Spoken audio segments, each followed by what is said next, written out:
In 1957, the Soviet Union launched Sputnik 1, the world's first artificial satellite. However, before Sputnik, there were reports of an unidentified object orbiting Earth, known as the Black Knight satellite. This object was rumored to have been spotted, heard, and photographed by people globally for over 100 years. Some even believed it had been observing Earth for 13,000 years. Let's explore the story behind these claims and the intriguing history of the so-called Black Knight satellite. The tale begins with Nikola Tesla, a brilliant inventor who, in 1899, was working in Colorado Springs. Tesla built a large tower to study atmospheric electricity and wireless power. One night, his equipment picked up mysterious signals. Tesla thought these signals were from an alien source, as they seemed too regular in structure to be random noise. He believed the signals were a form of communication from another planet, as he thought numbers were a universal language. Despite Tesla's brilliance, many in the scientific community viewed him as eccentric, and his claims were largely dismissed. A few years later, in the early 1900s, a Norwegian radio engineer named Jørgen Hals observed strange radio signals bouncing back at intervals longer than expected. These were known as long-delayed echoes, LDEs. Unlike typical radio echoes that return after about 1/7 of a second, these echoes returned after several seconds. This anomaly puzzled scientists and radio operators alike, and the reason for these long delays remained a mystery.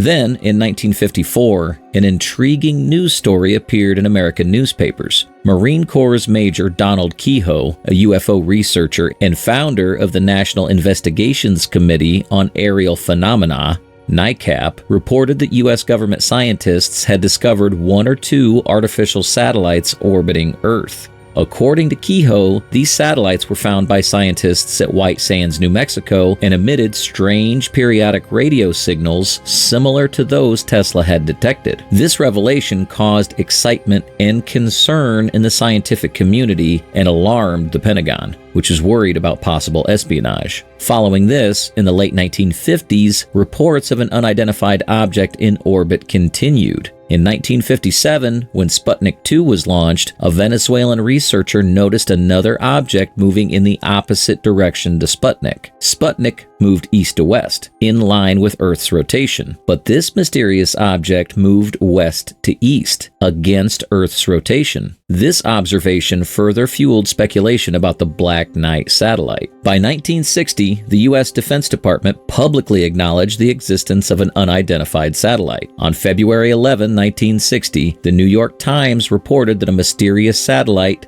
dubbed the Dark Satellite, was orbiting Earth in a near-polar orbit. This object was silent and did not follow a regular schedule, appearing some nights but not others. Despite tracking it for almost 2 weeks, its origin and identity remained unknown. During the Cold War, there was a lot of anxiety about potential new threats, and one of the most intriguing cases was the Black Knight satellite. The Pentagon was on high alert, fearing it could be a new Russian spy satellite that could appear and disappear at will. Time magazine even covered this mysterious object, noting that the Navy was trying to track it down. Grumman Aircraft, a military contractor, was hired to track and photograph the satellite, which they did in August 1960. However, the report and photos from that time were never released. In May 1961, the Smithsonian Observatory at Harvard spotted the object and made a public statement. The satellite was first seen over Florida, and scientists around the world were asked to help track it. From his lab in Paris, Jacques Vallée, a researcher, observed, tracked, and filmed the Black Knight satellite. He noted that it was in a polar orbit, a type of orbit that allows a satellite to view every part of Earth's surface, which was unusual since no Earth-based satellites were in polar orbit at that time. Vallée also observed that the object was huge, about the size of an oil truck, and weighed about 15 tons. No rocket of that era had the capability to launch something so large. Vallée and his team were excited by their findings and compiled all their research, including photos and film, into a large file. However, this file was confiscated and the materials were destroyed. The official reason given for the destruction was that the observatory was embarrassed by its inability to identify the object. Vallée was troubled by this and became a prominent UFO researcher afterward, writing 15 books and numerous papers challenging mainstream science and supporting the existence of UFOs. The next significant development came 18 months later when astronaut Gordon Cooper made a claim about seeing a UFO. Cooper was a seasoned astronaut, known for his daring and achievements.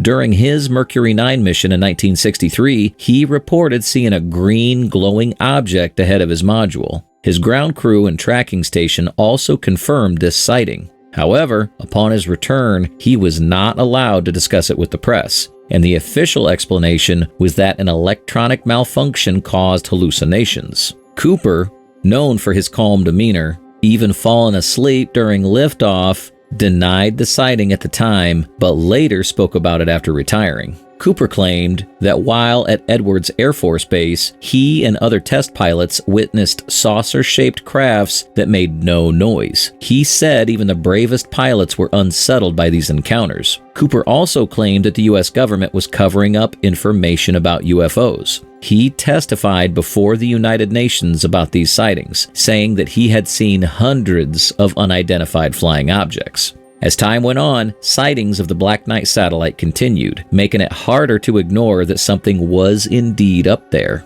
In 1973, researcher Duncan London from Scotland examined old data collected by Norwegian scientists. London found a pattern in the data that seemed to encode a message. By analyzing variations in the echoes recorded from the satellite, London discovered a hidden radio message. When he plotted the data, he found that it resembled a star map, specifically of the constellation Boötes. This map showed that one star in the constellation, Epsilon Boötes, was out of place. The Black Knight satellite story begins with a man named Duncan London, who was intrigued by unusual radio signals detected in the 1920s. French astronomers had reported these signals, and London thought they might indicate the presence of a satellite. He noted that these signals seemed to be related to a star map showing a constellation, but there was a problem. One of the stars, Arcturus, was not in the right position for the year 1973. London considered that perhaps the satellite wasn't newly arrived, but was instead showing a map from a past era.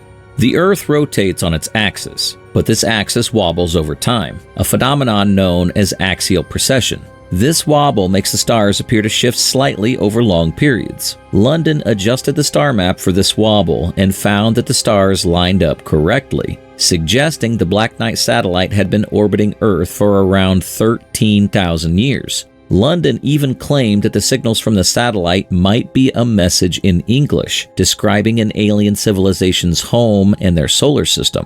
In 1998, the story gained new attention when NASA's Space Shuttle Endeavour took photos during its mission to install the Unity node on the International Space Station. One series of photos shows an object in orbit around Earth, which some speculated could be the Black Knight satellite. This led to theories that it might be an alien probe monitoring humanity or a piece of ancient technology left by a past civilization. Despite these intriguing possibilities, the Black Knight satellite story is not without controversy. Early reports and claims, like those from Nikola Tesla and Guglielmo Marconi, who heard mysterious radio pulses, have been debunked. It turned out that these pulses were from pulsars, not extraterrestrial sources. Pulsars, discovered in 1968, are rotating neutron stars that emit regular radio pulses, which could have seemed like intelligent signals to early observers. Duncan London's interpretation of the radio signals and star maps was later challenged. He eventually admitted there wasn't solid scientific evidence to back his claims and revised his views. As for the photos from NASA, the official explanation was that what appeared to be an object in space was actually a space blanket that drifted away during a spacewalk. There have been reports that further fuel the mystery. For example, in 1960, there was a sighting of an object that the U.S. government claimed was a malfunctioning satellite capsule. This explanation was later revealed to be a cover for a secret spy satellite program,